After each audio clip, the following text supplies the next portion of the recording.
പെയ്തിറങ്ങും സത്യം മലരായി ഇതവിടർത്തും.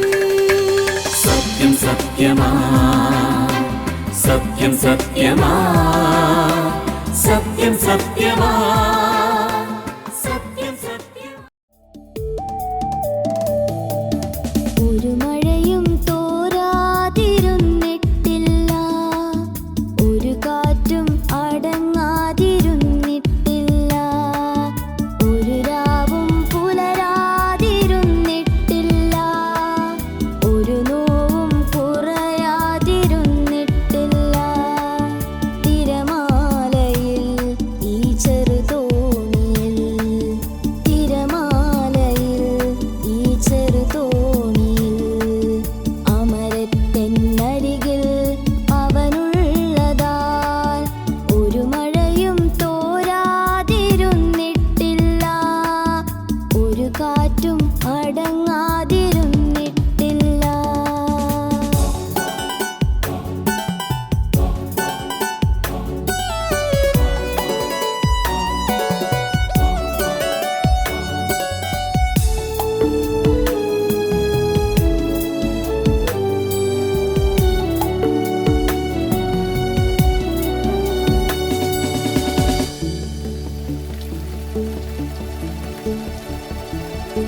മഞ്ഞും മഴയും പൊള്ളുന്ന വെയിലും എല്ലാം നാഥന്റെ സമ്മാനമായി.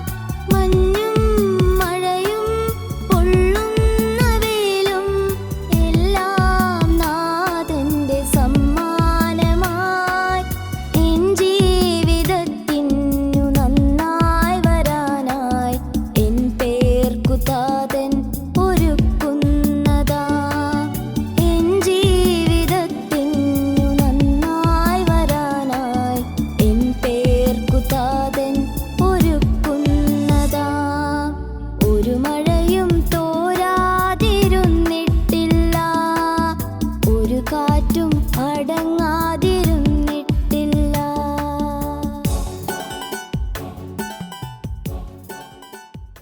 അഗാപ്പെ ഗോസ്പൽ മിനിസ്ട്രീസിൻ്റെ സത്യം സത്യമായി എന്ന ദൈവവചന സന്ദേശത്തിലേക്ക് സ്വാഗതം.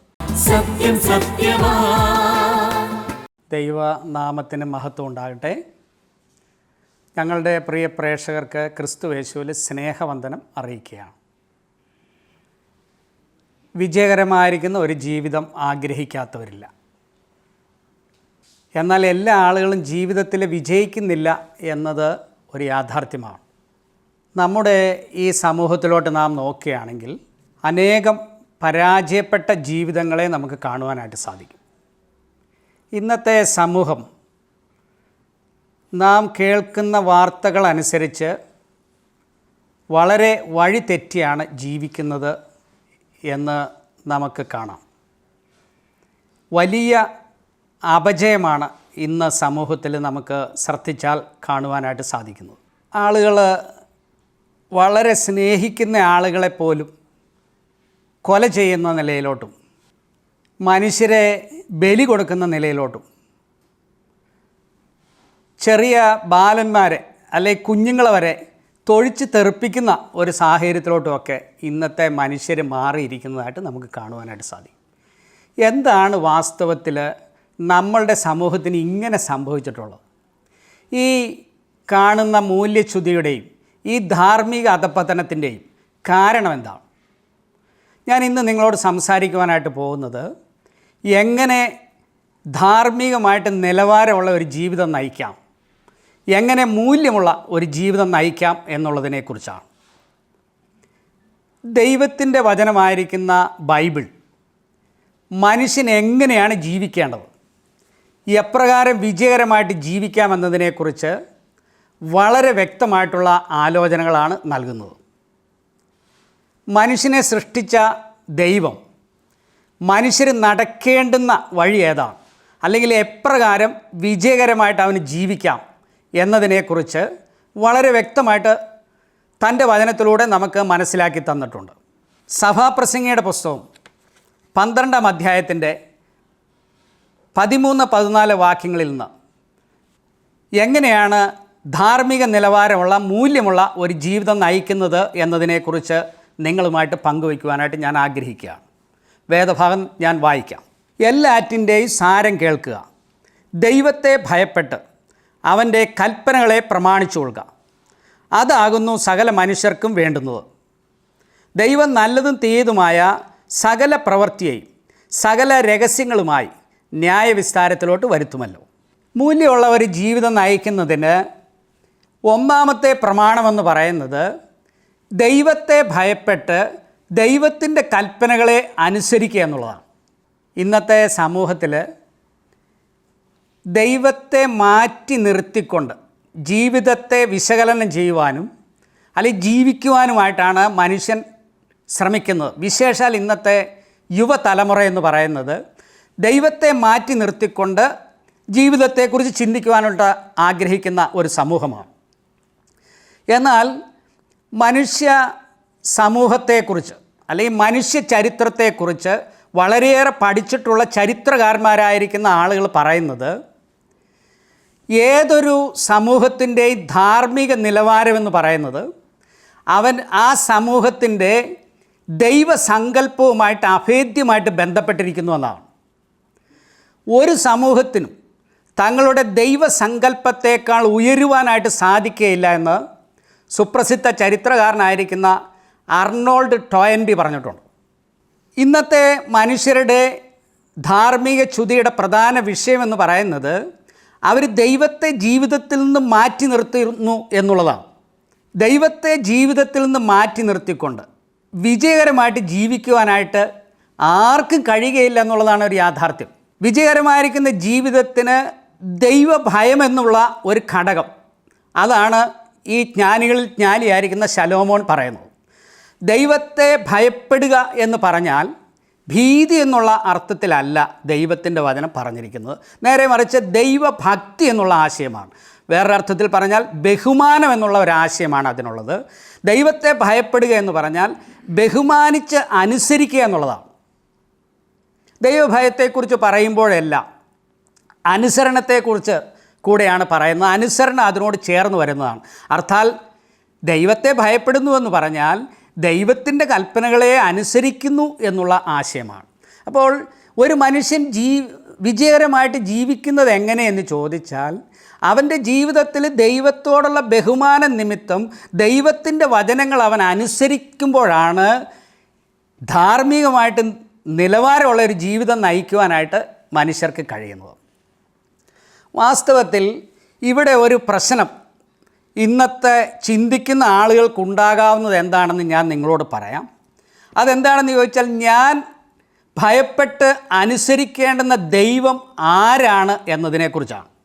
ഇന്ന് ലോകത്തിൽ അനേക മതസങ്കല്പങ്ങളുണ്ട്, അനേക മതവിശ്വാസങ്ങളുണ്ട്. നിശ്ചയമായിട്ട് ഇതിൽ ആരെയാണ് ഞാൻ ഭയപ്പെട്ട് അനുസരിക്കേണ്ടത് എന്ന് ഒരു പക്ഷേ നിങ്ങൾക്ക് തോന്നിയേക്കാം. മനുഷ്യൻ്റെ ചരിത്രം നാം പഠിക്കുകയാണെങ്കിൽ ആദ്യം ഈ പ്രശ്നം ഇല്ലായിരുന്നു എന്ന് നമുക്ക് കാണാനായിട്ട് സാധിക്കും. ആദ്യ മനുഷ്യനായിരിക്കുന്ന ആദാമിനെ സംബന്ധിച്ചിടത്തോളം അവന് ദൈവത്തോടുള്ള ബന്ധം, ആരാണ് ദൈവമെന്നുള്ളതും ആ ദൈവത്തോട് സജീവമായിരിക്കുന്ന ഒരു ബന്ധമുണ്ടായിരുന്ന വ്യക്തിയാണ്. അപ്പോൾ ദൈവം ആരാണെന്നും ആരെയാണ് സ്നേഹിക്കേണ്ടതെന്നും ആരെയാണ് അനുസരിക്കേണ്ടതെന്നും ആ കാലഘട്ടത്തിൽ ആരും പഠിപ്പിക്കേണ്ടെന്ന ആവശ്യം ഉണ്ടായിരുന്നില്ല. കാരണം ദൈവത്തോടുള്ള ഒരു സജീവ ബന്ധമുള്ളവനായിരുന്നു മനുഷ്യൻ. ആദം പാപം ചെയ്തതിന് ശേഷമാണ് ദൈവത്തിൽ നിന്നും അകന്നു പോയതും അതിന് ശേഷമാണ് അനേക ദൈവങ്ങളിലോട്ട് അല്ലെങ്കിൽ ദൈവസങ്കല്പങ്ങളിലോട്ട് മാറിയത് എന്ന് നമുക്ക് കാണുവാനായിട്ട് സാധിക്കും. വേദപുസ്തകം ദൈവം ആരാണ് എന്നുള്ളതും എങ്ങനെയാണ് ദൈവത്തെ അനുസരിക്കേണ്ടത് എന്നുള്ള കാര്യം വളരെ വ്യക്തമായിട്ടാണ് നമ്മെ പഠിപ്പിക്കുന്നത്. ദൈവത്തെക്കുറിച്ച് മനുഷ്യർക്ക് അറിയാവുന്നിടത്തോളം കാര്യം അല്ലെങ്കിൽ മനുഷ്യർക്ക് മനസ്സിലാകാവുന്നിടത്തോളം കാര്യങ്ങൾ ദൈവത്തിൻ്റെ വചനം നമുക്ക് മനസ്സിലാക്കി തരുന്നുണ്ട് എന്നതാണ് സന്തോഷകരമായിരിക്കുന്ന ഒരു വസ്തുത എന്ന് പറയുന്നത്. വേദപുസ്തകം അനുസരിച്ച് ദൈവം സർവാധികാരിയായിരിക്കുന്ന സർവശക്തനായിരിക്കുന്ന ഏക സത്യ ദൈവമാണ്. ഈ ദൈവം മനുഷ്യർക്ക് തന്നെത്താൻ വെളിപ്പെടുത്തിയിട്ടുണ്ട്. തൻ്റെ സൃഷ്ടിയിലൂടെ ദൈവം തന്നെത്താൻ വെളിപ്പെടുത്തിയിട്ടുണ്ട്. തൻ്റെ വചനത്തിലൂടെ ദൈവം തന്നെത്താൻ നമുക്ക് വെളിപ്പെടുത്തിയിട്ടുണ്ട്. ദൈവം തൻ്റെ പുത്രനായ യേശു ക്രിസ്തുവിലൂടെ ആത്യന്തികമായിട്ട് മനുഷ്യർക്ക് തന്നെത്താൻ വെളിപ്പെടുത്തിയിട്ടുണ്ട്. അപ്പോൾ നാം അനുസരിക്കേണ്ടുന്ന, നാം ഭയപ്പെടേണ്ടുന്ന, നാം ഭയപ്പെട്ട് ബഹുമാനിക്കേണ്ടുന്ന ദൈവം ആരാണെന്ന് ചോദിച്ചാൽ, ദൈവത്തിൻ്റെ വചനം നമുക്ക് മനസ്സിലാക്കി തരുന്ന കർത്താവായ യേശു ക്രിസ്തുവിനെ തന്നെയാണ് എന്നാണ് ദൈവത്തിൻ്റെ വചനം നമ്മോട് പറയുന്നത്.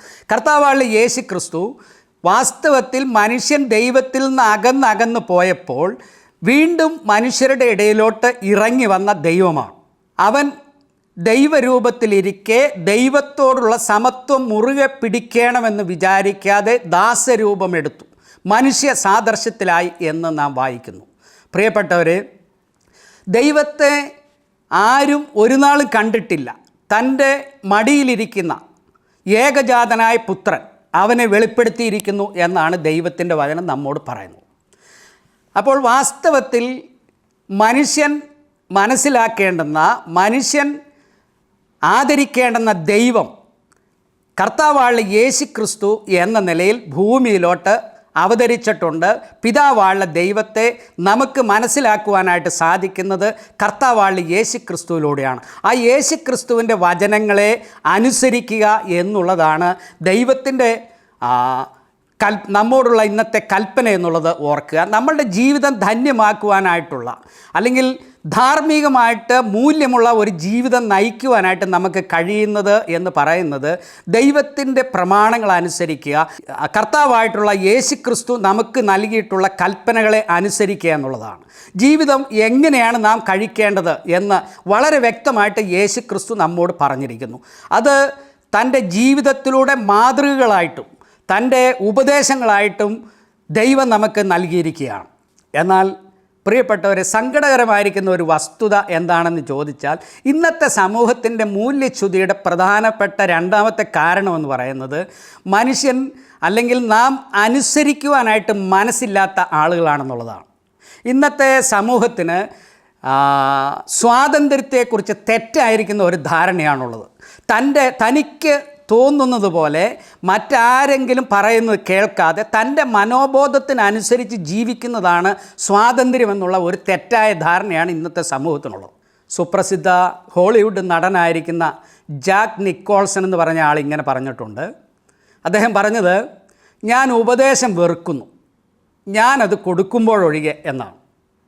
ഇന്നത്തെ ഒരു സമൂഹത്തിൻ്റെ ഒരു മനോഭാവം എന്താണെന്ന് നമുക്കതിൽ നിന്ന് മനസ്സിലാക്കുവാനായിട്ട് സാധിക്കും. എന്നെ ഉപദേശിക്കേണ്ട കാര്യമില്ല, എനിക്കറിയാം, എൻ്റെ ഇഷ്ടം പോലെ ഞാൻ ജീവിക്കും എന്ന് പറയുന്ന ഒരു സമൂഹത്തിലാണ് നാം ജീവിക്കുന്നത്. ഇതിൻ്റെ പ്രശ്നം എന്താണെന്ന് ചോദിച്ചാൽ, ഏതൊരു സമൂഹത്തിനും ഒരു പ്രമാണമുണ്ടായിരിക്കണം, ഒരു ധാർമ്മികമായിരിക്കുന്ന ഒരു അടിത്തറ ഉണ്ടായിരിക്കണം. ഇല്ലെങ്കിൽ ഓരോരുത്തരും അവരവർക്ക് തോന്നിയതുപോലെ ജീവിക്കും എന്നുള്ളതാണ്. അർഹതയുള്ളവരുടെ അതിജീവനം എന്ന് പറഞ്ഞതുപോലെ ആയിരിക്കും അതിൻ്റെ പ്രശ്നമെന്ന് പറയുന്നത്.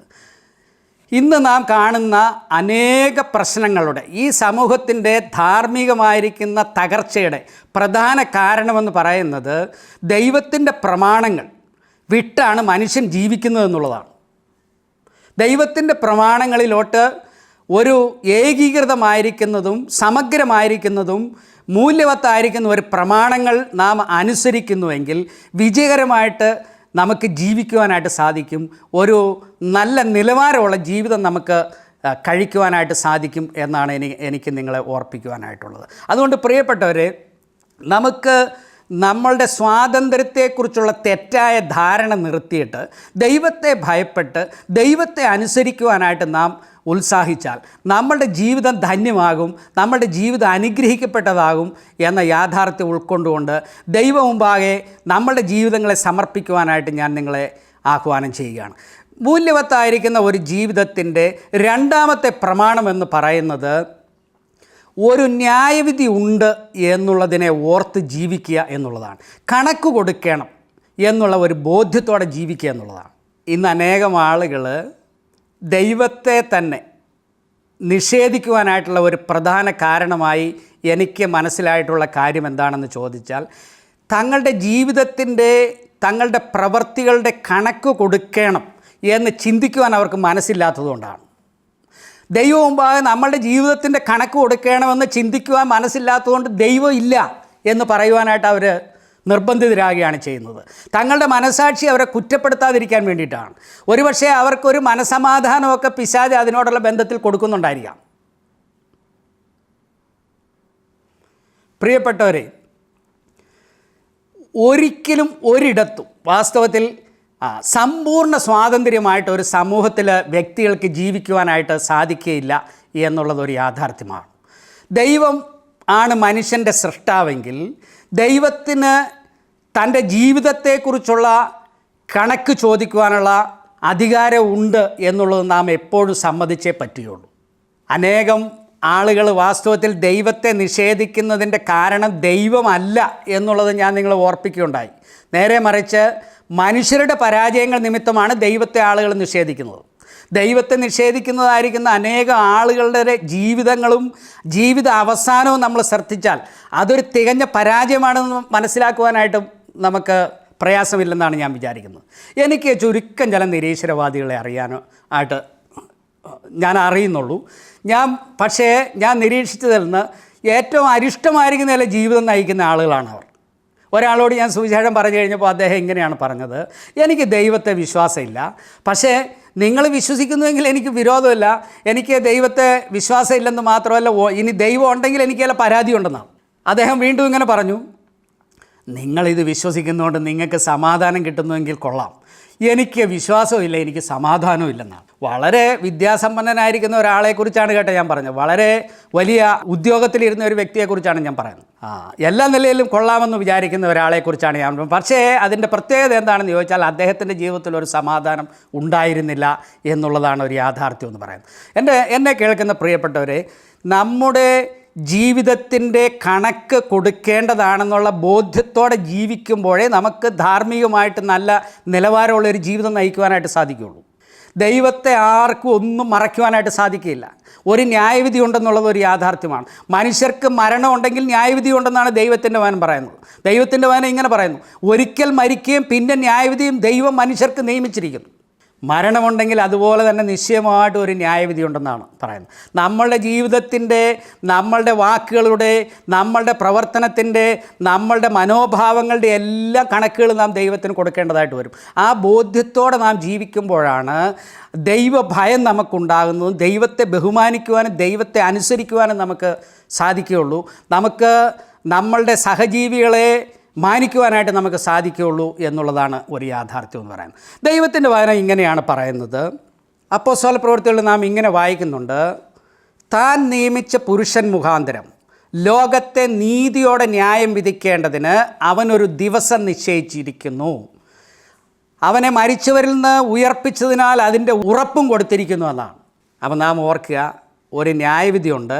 ആ ന്യായവിധി മനുഷ്യൻ്റെ മരണത്തിന് ശേഷമുള്ള ഒരു കാര്യമാണ്. ആ ന്യായവിധിക്കായിട്ട് ദൈവം എല്ലാ ക്രമീകരണങ്ങളും ചെയ്തിട്ടുണ്ട്.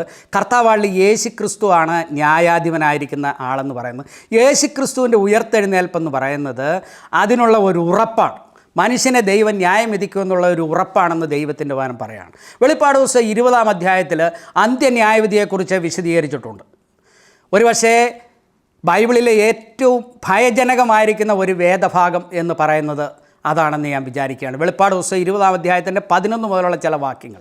ഈ വാക്യങ്ങൾ നാം വായിക്കുമ്പോൾ മരിച്ചവർ ആബാലവൃത്തം ദൈവത്തിൻ്റെ സിംഹാസനത്തിൻ്റെ മുൻപാകെ നിൽക്കുന്നതായിട്ട് നമുക്ക് കാണുവാനായിട്ട് സാധിക്കും. പുസ്തകങ്ങൾ തുറന്നു ഓരോരുത്തർക്കും പുസ്തകങ്ങൾ എഴുതിയിരുന്നതിന് അനുസരിച്ച് ഉള്ള ന്യായവിധി ഉണ്ടായി എന്നാണ് ദൈവത്തിൻ്റെ വചനം നമ്മോട് പറയുന്നത്. എൻ്റെ പ്രിയപ്പെട്ടവരെ, മൂല്യവത്തായിരിക്കുന്ന ഒരു ജീവിതം നയിക്കുവാനുള്ള ചില കാര്യങ്ങളാണ് ഞാൻ നിങ്ങളോട് പറയുന്നത്. 1, ദൈവത്തെ ഭയപ്പെട്ട് ദൈവത്തിൻ്റെ കൽപ്പനകൾ അനുസരിക്കുക. 2, ഒരു ജീവിതത്തിൻ്റെ കണക്ക് കൊടുക്കേണ്ടവരാണെന്നുള്ള ബോധ്യത്തോടു കൂടെ നാം ജീവിക്കുക എന്നുള്ളതാണ്. ഒരു ന്യായവിധി ഉണ്ടെന്നുള്ള ബോധ്യത്തോടെ ഞാൻ ജീവിക്കുകയാണ്. അവസാനമായിട്ട് ഞാൻ ഒരു കാര്യം കൂടെ പറയട്ടെ. ഈ ന്യായവിധിയിൽ നിന്ന് മനുഷ്യന് രക്ഷ പ്രാപിക്കുവാനായിട്ടുള്ള ഒരു മാർഗം ദൈവം നിയമിച്ചിട്ടുണ്ട്. അത് കർത്താവായ യേശു ക്രിസ്തു എന്നുള്ളതാണ്. കർത്താവായ യേശു ക്രിസ്തുവിനെ നമ്മളുടെ ജീവിതത്തിലോട്ട് രക്ഷകനും കർത്താവുമായിട്ട് നാം സ്വീകരിക്കുന്നുവെങ്കിൽ, യേശു കർത്താവിൻ്റെ പാപപരിഹാര ബലിയിൽ വിശ്വസിച്ചുകൊണ്ട് നമ്മളുടെ പാപങ്ങൾ അവനോട് ഏറ്റുപറഞ്ഞ് പാപക്ഷമ നാം പ്രാപിക്കുന്നുവെങ്കിൽ നിത്യമായിരിക്കുന്ന ഒരു ശിക്ഷാവിധിയിൽ നിന്നുള്ള വിടുതൽ നമുക്കുണ്ട്. നമ്മളുടെ ജീവിതം എന്താണ്? നിത്യമായിട്ട് ജീവിക്കുന്ന നിത്യതയിൽ ദൈവത്തോടൊത്ത് വസിക്കുന്ന ധന്യമായിട്ടുള്ള ഒരു ജീവിതം ആയിത്തീരുമെന്നുള്ളതാണ് ഒരു യാഥാർത്ഥ്യം. അതിന് ഏക വഴിയേ ഉള്ളൂ. അത് കർത്താവാണ് യേശു ക്രിസ്തു എന്നുള്ള വഴിയാണ്. യേശു കർത്താവ് തൻ്റെ ക്രൂശിലെ ബലി വഴിയായി മനുഷ്യൻ്റെ പാപങ്ങൾക്ക് പരിഹാരം വരുത്തിയിരിക്കുകയാണ്. അത് എൻ്റെ പാപത്തിൻ്റെ പരിഹാരത്തിന് വേണ്ടിയാണ് കർത്താവാണ് യേശു ക്രിസ്തു ക്രൂശിൽ മരിച്ചതെന്നുള്ള സത്യം നാം അംഗീകരിച്ചുകൊണ്ട് യേശുവിനായിട്ട് നമ്മളുടെ ജീവിതം സമർപ്പിച്ചാൽ, നമ്മളുടെ പാപങ്ങൾ അവനോട് ഏറ്റു പറഞ്ഞുകൊണ്ട് അവൻ്റെ സന്നിധിയിലോട്ട് കർത്താവെ എന്നെ രക്ഷിക്കണമേ എന്ന് ആത്മാർത്ഥമായിട്ട് നാം പറഞ്ഞാൽ കർത്താവ് നമ്മെ രക്ഷിക്കുകയും ഒരു നിത്യശിക്ഷാവിധിയിൽ നിന്ന് നാം വിടുതൽ പ്രാപിക്കും. നിത്യമായിരിക്കുന്ന ഒരു സൗഭാഗ്യത്തിലോട്ട് നമുക്ക് പ്രവേശിക്കുവാനായിട്ട് സാധിക്കും. മൂല്യമുള്ള ഒരു ജീവിതം നമുക്ക് ഈ ഭൂമിയിൽ നയിക്കുന്നത് എങ്ങനെ എന്നുള്ള കാര്യം ദൈവത്തിൻ്റെ വചനം നമ്മോട് പറയുന്നുണ്ട്. രണ്ടാമത്, എങ്ങനെ നിത്യരക്ഷയെ പ്രാപിക്കാമെന്നുള്ള ഒരു സത്യം ദൈവത്തിൻ്റെ വചനം നമ്മോട് പറയുന്നുണ്ട്. അപ്പോൾ ദൈവം നമ്മോട് രണ്ട് കാര്യങ്ങൾ ദൈവവചനത്തിലൂടെ സംസാരിച്ചിരിക്കുകയാണ്. ഒന്ന്, വിജയകരമായിട്ട് എങ്ങനെ ഈ ഭൂമിയിൽ ജീവിക്കാം. രണ്ട്, നിത്യതയിൽ എങ്ങനെ നമ്മുടെ ജീവിതം ധന്യമാക്കുവാനായിട്ട് ദൈവത്തോട് ഒരുമിച്ച് ആശ്വാസത്തിൽ വസിക്കുവാനായിട്ട് സാധിക്കും. പാപങ്ങളെ ക്ഷമിക്കപ്പെട്ടവരായി നിത്യജീവൻ എങ്ങനെ അവകാശമാക്കുവാൻ. ഈ വിഷയങ്ങളാണ് ദൈവത്തിൻ്റെ വചനം നമ്മോട് സംസാരിക്കുന്നത്. ദൈവത്തെ ഭയപ്പെട്ടുകൊണ്ട് ദൈവത്തെ അനുസരിക്കുവാനായിട്ട് നാം തയ്യാറായാൽ പ്രിയപ്പെട്ടവരെ, നമ്മളുടെ ജീവിതത്തിന് വ്യത്യാസം വരും. മാനസാന്തരപ്പെട്ട് ദൈവത്തിങ്കിലോട്ട് തിരിഞ്ഞ് ദൈവത്തിൽ ആശ്രയം വയ്ക്കുക. ദൈവം നിങ്ങളെ സഹായിക്കട്ടെ. ദൈവനാമത്തിന് മഹത്വം ഉണ്ടാകട്ടെ. കല്ലും മുള്ളും പൊള്ളുന്ന വഴിയിൽ എന്നോട് കൂടെ നടക്കുന്നവൻ, കല്ലും മുള്ളും പൊള്ളുന്ന വഴിയിൽ എന്നോട് കൂടെ നടക്കുന്നവൻ, എൻ പാദമിടറി ഞാൻ വീണു പോയാൽ എന്നെ തോളിൽ വഹിച്ചിടുവാൻ, എൻ പാദമിടറി ഞാൻ വീണു പോയാൽ എന്നെ തോളിൽ വഹിച്ചിടുവാൻ. ഒരു മഴയും തോരാതിരുന്നിട്ടില്ല, ഒരു കാറ്റും അടങ്ങാതിരുന്നിട്ടില്ല, ഒരു രാവും പുലരാതിരുന്നിട്ടില്ല, ഒരു നോവും കുറയാതിരുന്നിട്ടില്ല. തിരമാലയിൽ ഈ ചെറുതോണിയിൽ, തിരമാലയിൽ ഈ ചെറുതോണിയിൽ, അമരത്തെന്നരികിൽ അവനുള്ളതാൽ ഒരു മഴയും തോരാതിരുന്നിട്ടില്ല, ഒരു കാറ്റും അടങ്ങാതിരുന്നിട്ടില്ല. മൂല്യമുള്ളൊരു ജീവിതമാണ് നാം നയിക്കേണ്ടത് എന്ന് നാം പ്രിയ സഹോദരനിലൂടെ കേട്ടു. പ്രിയപ്പെട്ടവരെ, സമൂഹത്തിൻ്റെ ധാർമ്മിക അധപ്പതനത്തിൻ്റെ കാരണം അനുസരണമില്ലായ്മയാണ് എന്ന യാഥാർത്ഥ്യവും നാം ശ്രദ്ധിച്ചു. ദൈവത്തിൻ്റെ വചനത്തെ അനുസരിക്കാത്ത, ദൈവീക കൽപ്പനകളെ പ്രമാണിക്കാത്ത മനുഷ്യൻ്റെ ജീവിതമെന്ന് പറയുന്നത് ധാർമ്മികമായ മൂല്യങ്ങളില്ലാത്തതായ അധാർമികത നിറഞ്ഞ ഒരു ജീവിതമായിട്ട് മാറും എന്ന കാര്യത്തിൽ സംശയമില്ല. എന്നാൽ ഒരു വ്യക്തിക്ക് മൂല്യവത്തായ ജീവിതം നയിക്കണമെങ്കിൽ അവൻ കർത്താവായ യേശു ക്രിസ്തുവിങ്കിലേക്ക് വരുമ്പോഴാണ് അവന് മൂല്യമുള്ള ഒരു ജീവിതം നയിക്കുവാനായിട്ട് സാധിക്കുന്നത്. എങ്ങനെയാണ് മൂല്യമുള്ള ജീവിതം നയിക്കുന്നതെന്ന് ചോദിച്ചാൽ ദൈവത്തിൻ്റെ വചനത്തെ അനുസരിക്കുക എന്നുള്ളതാണ്. മാത്രമല്ല ആ ദൈവത്തോട് ചേർന്ന് നടക്കുവാനായിട്ട് നാം പഠിക്കുക എന്നുള്ളതാണ്.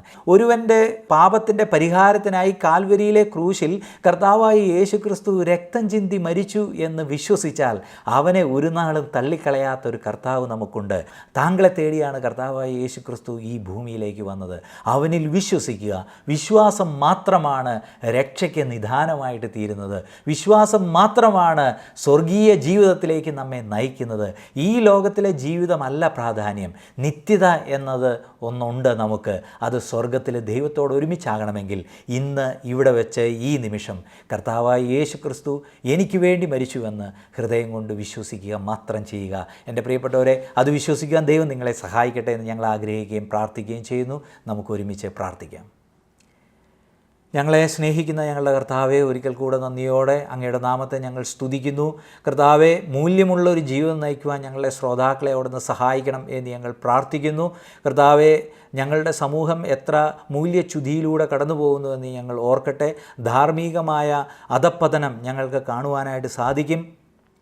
അതുപോലെ ആളുകളുടെ ജീവിതത്തിൽ മൂല്യമില്ലാത്ത വലിയൊരു കാഴ്ച പ്രവൃത്തികൾ ഇതൊക്കെ ഞങ്ങൾക്ക് കാണുവാനായിട്ട് സാധിക്കുന്നു. എന്നാൽ സ്വർഗത്തിലെ ദൈവമേ, ഇങ്ങനെ തകർന്നു കിടന്ന ഞങ്ങളെ അവിടുന്ന് സ്നേഹിച്ച് അവിടുത്തോട് ശത്രുക്കളായിരുന്ന ബലഹീനരായിരുന്ന ഞങ്ങളെ ദൈവമക്കളാക്കി അവിടുന്ന് തീർത്തതുകൊണ്ട് നന്ദിയോടെ സ്തോത്രം. അവിടുത്തെ പാപപരിഹാര ബലിയിൽ വിശ്വസിക്കുന്നവർക്ക് ദൈവമകനാകുവാൻ മകളാകുവാൻ അവിടുന്ന് അധികാരം നൽകിയിട്ടുണ്ട് എന്നോർത്ത് നന്ദിയോടെ സ്തോത്രം. അത് വിശ്വസിക്കുവാൻ ഞങ്ങളുടെ ശ്രോതാക്കളെ സഹായിക്കണമേ. അങ്ങനെ അനുഗ്രഹീതമായ ഏറ്റവും സന്തോഷം നിറഞ്ഞ നല്ലൊരു ജീവിതം നയിക്കുവാൻ ഞങ്ങളുടെ ശ്രോതാക്കളെ സഹായിക്കണം എന്ന് ഞങ്ങൾ പ്രാർത്ഥിക്കുന്നു. അവരെ പ്രതികൂലമായി ബാധിക്കുന്ന അനവധിയായ പ്രശ്നങ്ങളുണ്ട് കർത്താവേ. രോഗപീഠകൾ, അതുപോലെ മാനസികമായ സംഘർഷത്തിലൂടെ കടന്നു പോകുന്നവർ, കുടുംബജീവിതത്തിൽ സമാധാനമില്ലാതെ വിഷമിക്കുന്നവർ ഞങ്ങൾ കേൾക്കുന്നുണ്ട് കർത്താവേ. അതുപോലെ മദ്യപാനത്തിൻ്റെയും മയക്കുമരുന്നുകളാലും അടിമപ്പെട്ട് ജീവിതം നയിക്കുന്ന അനവധിയായ ആളുകളുണ്ട്. അങ്ങനെ കുടുംബത്തകർച്ചയിലേക്ക് പോയിരിക്കുന്ന നിരവധി ആളുകൾ. സ്വർഗത്തിലെ ദൈവമേ, അവരുടെ പ്രശ്നത്തെ കർത്താവ് പരിഹരിക്കണമേ. അവിടുന്ന് അവരെ സൗഖ്യമാക്കണമേ.